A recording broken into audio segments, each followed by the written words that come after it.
Paham solusi, solusi berdiskusi. Kami dari kelompok 6 yang beranggotakan yaitu saya sendiri Rizky Umairah, dan yang kanan saya Nur Atikah dari Munte, dan yang kiri saya Nur Puspitasari. Di sini tema diskusi kami yaitu kesantunan berkomunikasi dalam pembelajaran. Untuk memulai diskusi kita akan disampaikan oleh pemateri pertama yaitu Nur Atikah dari Munte. Baiklah, di sini saya akan menjelaskan definisi dari pengertian dari kesantunan berbahasa atau berkomunikasi. Yang pertama ada pengertian kesantunan. Dalam Kamus Besar Bahasa Indonesia edisi ketiga pada tahun 1990 dijelaskan bahwa kesantunan adalah kehalusan atau baik dalam budi bahasanya atau tingkah lakunya.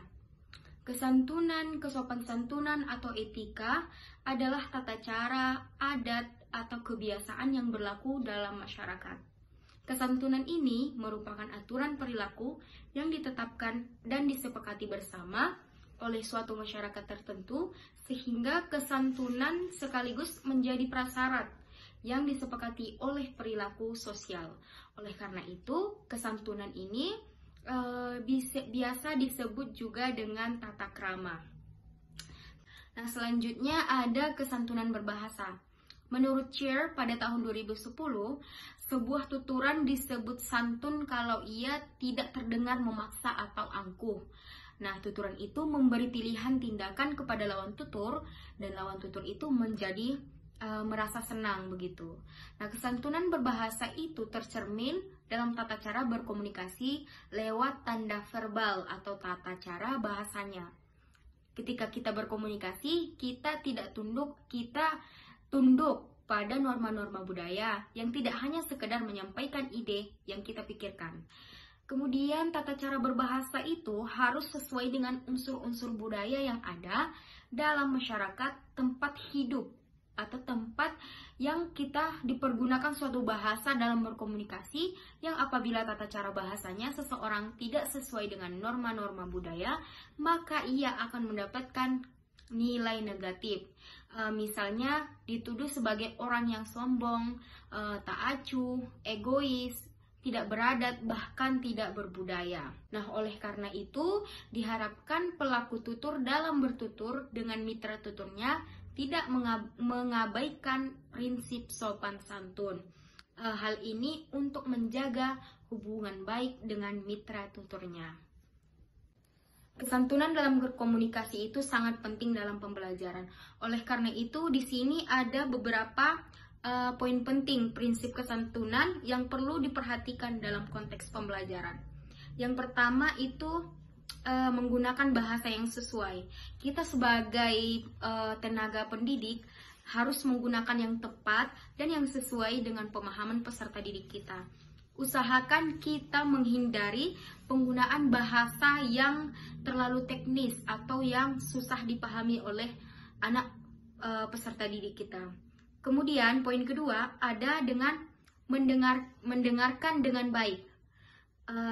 Mendengarkan dengan baik itu sangat penting untuk mendengarkan dengan penuh perhatian ketika siswa bicara atau bertanya. Hal ini menciptakan lingkungan yang inisiatif dan mendukung interaksi kita kepada anak didik kita. Selanjutnya, poin ketiga, dengan menghargai pendapat orang lain. Kita sebagai guru harus terbuka terhadap berbagai pendapat dari anak didik kita, serta menghormati perbedaan yang merupakan bagian penting dari kesantunan dalam komunikasi. Selanjutnya, kemudian di sini ada poin keempat, yaitu klaritas, di mana menyampaikan informasi dengan jelas dan terstruktur. Kita sebagai tenaga pengajar bisa menggunakan contoh ilustrasi jika diperlukan untuk memperjelas sesuatu yang sulit dipahami oleh peserta didik kita. Kemudian di sini ada sopan santun. Selalu berbicara dengan sopan dan menghargai semua peserta didik kita, dan hindari penggunaan kata-kata kasar dan atau pembatasan. Selanjutnya atau yang terakhir di sini ada tanggapi pertanyaan dan masukan siswa dengan cepat dan dengan cara mendukung perkembangan mereka. Mungkin itu saja yang dapat saya sampaikan, kemudian akan dijelaskan oleh teman kami selanjutnya. Materi selanjutnya itu ada hubungan antara kesantunan dan efektivitas pembelajaran. Nah, hubungan antara kesantunan dan efektivitas pembelajaran itu sangat erat. Maksudnya kesantunan memberikan kontribusi positif terhadap efektivitas pembelajaran melalui berbagai cara. Ada beberapa kunci hubungan antara keduanya. Yang pertama ada menciptakan lingkungan belajar yang positif. Ini maksudnya kesantunan membantu menciptakan lingkungan belajar yang positif dan inklusif bagi para siswa secara aktif dalam proses pembelajaran. Yang kedua, meningkatkan partisipasi siswa. Ini maksudnya guru yang berkomunikasi dengan baik mendorong partisipasi siswa agar merasa lebih nyaman dalam proses pembelajaran, misalnya dalam proses bertanya, diskusi, atau lainnya. Yang ketiga, ada memfasilitasi komunikasi yang jelas. Ini maksudnya membantu memastikan bahwa pesan yang disampaikan itu jelas dan terstruktur.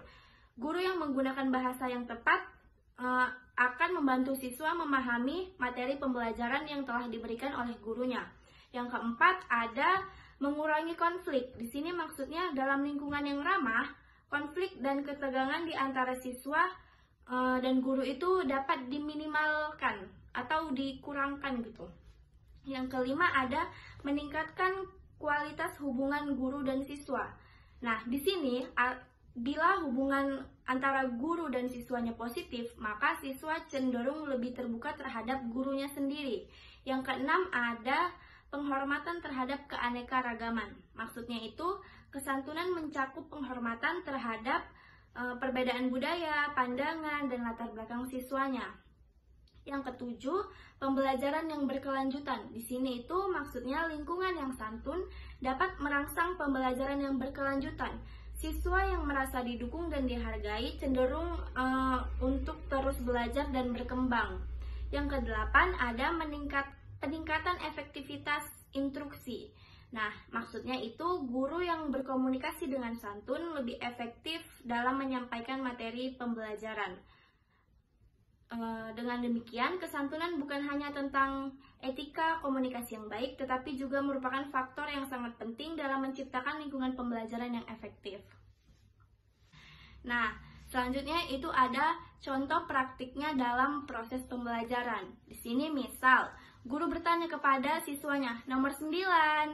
Semua siswa terdiam, baru guru bertanya kembali, nomor 9 siapa?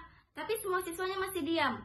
Baru setelah beberapa saat, ada satu siswa yang menjawab, nomor 11, Bu. Nah, penjelasannya itu dari percakapan yang tadi, guru dan siswa sedang membahas soal di kelas. Tapi, gurunya bertanya, nomor 9 siapa? Tidak ada yang menjawab, karena semua siswanya itu bingung.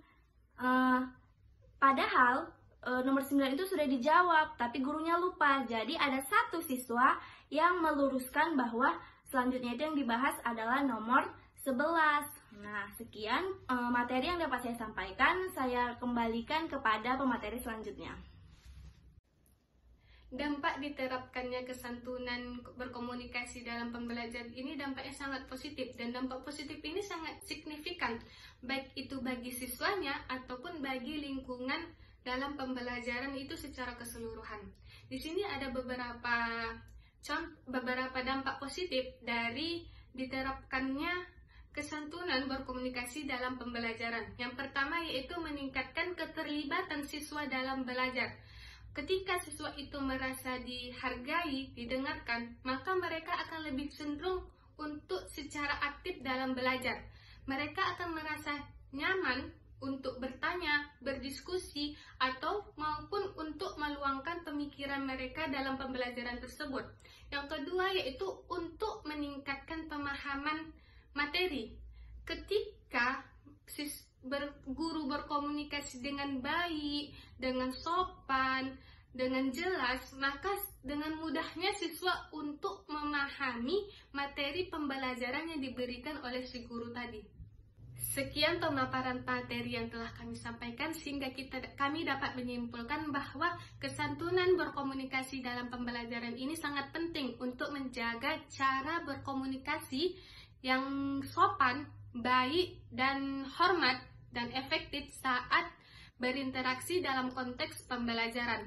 Hal ini membantu menciptakan lingkungan belajar yang positif, memfasilitasi pemahaman yang baik, dan mampu mendorong kolaborasi yang produktif antara guru dan siswa. Dan kesantunan berkomunikasi ini juga dapat meningkatkan kualitas pembelajaran secara keseluruhan. Sampai di sini diskusi dari kelompok kami. Salam solusi. Sampai jumpa kembali. Assalamualaikum warahmatullahi